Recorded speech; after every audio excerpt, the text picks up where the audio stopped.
हुजूर बाबा सावंत सिंह जी महाराज की जय। 14 फरवरी 1946 गुरु प्यारी साध संगत जी 14-15 फरवरी को हुजूर घर में ही रहे, बाहर शुगर मिल या खेतों में नहीं गए। 14 फरवरी को तो बरामदे की पहली मंजिल का लेंटर लगता रहा। 2 बजे तक वहां मौजूद रहे, फिर वहीं खाना खाया तो तबीयत बिगड़ गई। दाईं पसली में कुछ दर्द महसूस हुआ, अपने कमरे में जाकर लेट गए और दूसरे दिन भी इसी कारण कहीं नहीं गए। शाम को बाहर चबूतरे पर विराजमान हुए। लोग बाहर खेतों से आकर एकत्रित होते गए। हुजूर ने फरमाया कि हम लोग मन को बेकार रखते हैं, चाहिए कि जब सैर को जावें या रेलगाड़ी में यात्रा करते हों या मोटर कार आदि में यात्रा करते हों तो मन को सुमिरन में लगाए रखें। इससे एक तो नींद अच्छी आवेगी, दूसरे मन निर्मल होगा।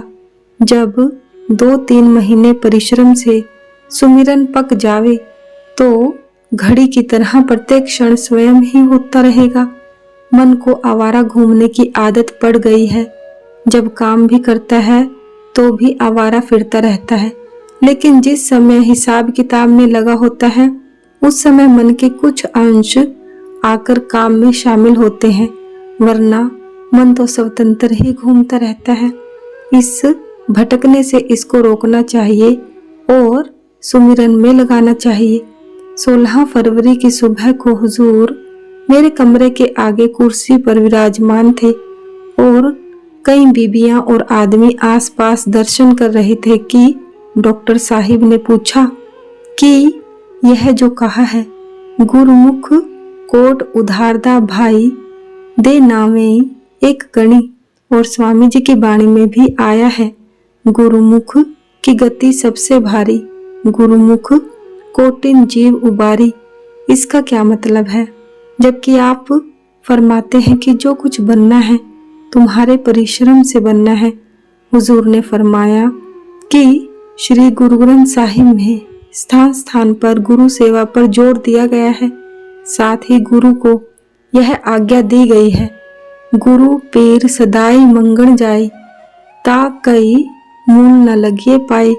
इसलिए सेवक का कर्तव्य है कि परिश्रम करके इंद्रियों को रोककर मन और सूरत को तीसरे तिल पर अंदर ले जावें, जहाँ की सतगुरु सूक्ष्म स्वरूप में सेवक की प्रतीक्षा कर रहे हैं।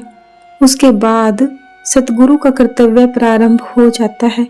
जब तक सेवक यह काम पूरा नहीं करता गुरु भी चुप रहता है।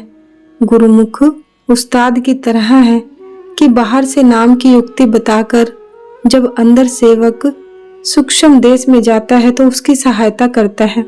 इस पर किसी ने पूछा कि आप फरमाया करते हैं कि जब हुजूर बाबा जी ने आपको एक बार भजन करते देखा तो फरमाया कि क्यों दुख उठा रहे हो, हमने तुम्हारे लिए बहुत कुछ कर रखा है।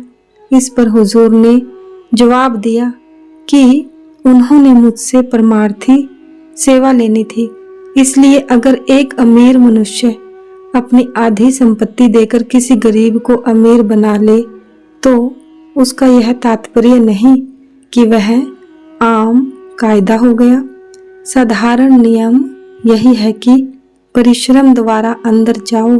यद्यपि सतगुरु के पास शक्ति है कि आत्मा को खींचकर अंदर ले जावे, मगर यह ऐसा ही है जैसा किसी इंसान को जो कि बहुत सी जंजीरों में जकड़ा हुआ हो ऊपर उठाना। अगर धीरे धीरे उसकी जंजीरें एक एक करके खोल दी जावें और उसको स्वतंत्र करके ऊपर उठाया जावे तो उसमें यद्यपि समय लगेगा तो भी आराम से जावेगा, और जब जावेगा जंजीरें उसको नीचे नहीं गिरा सकेंगी। सतगुरु महाराज की जय। सतगुरु तेरा ही आसरा, धन धन सतगुरु, धन धन सतगुरु, सच्चे पातशाह तेरा शुक्र है।